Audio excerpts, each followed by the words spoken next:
Guys, dito ako sa Padua compound. So kabila lang to ng Arevalo kasi dalawa yung Padua dito. So ito yung very confusing. Ito ay Panapaan 3 and then Panapaan 4 yun doon sa kabila. And then dati din tong alam ko parang Panapaan 8. Ewan ko na. Pero ito talaga daw is Panapaan 3 na parang nag-merge, something ganun. Panapaan 6. Oh, ayun, ngayon Panapaan 6 na. Oh, dati daw 8, naging 6. So ito yung yung old marker ng Arevalo compound. Pero ito is Padua. Pero may Padua talaga na proper doon pa sa kabila. Okay, na sinakop na rin po ng Medwood. So ito po yung ginawa nating dito po ito sa City of Bacoor.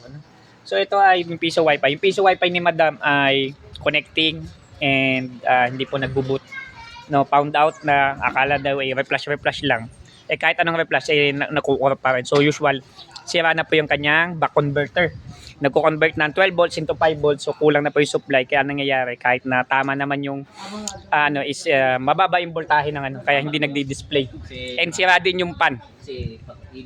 Yun. So yun din po yung cause. So nag-overheat din, no, yun.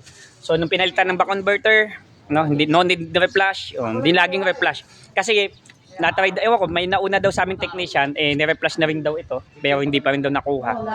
Gumana lang daw saglit and then later on, wala na naman. So yun, so ito, solve na agad. So maraming salamat po. Mamaya po kita-kita po tayo sa Soldier Phase 4 po, no? Kay Sir Leonard, Brian Leonard, yung kapangalan ko pa halos. So maraming salamat at kita-kita tayo mamaya po sa Hugo Perez 13 at setup ko po mamaya dyan sa Naik, dyan po sa may Andox, mamaya po yun. At marami pa pong iba. So maraming salamat po. So yun. Napapaatras. So maraming salamat po. Sige lang. And okay na. Thank you. Kisim go.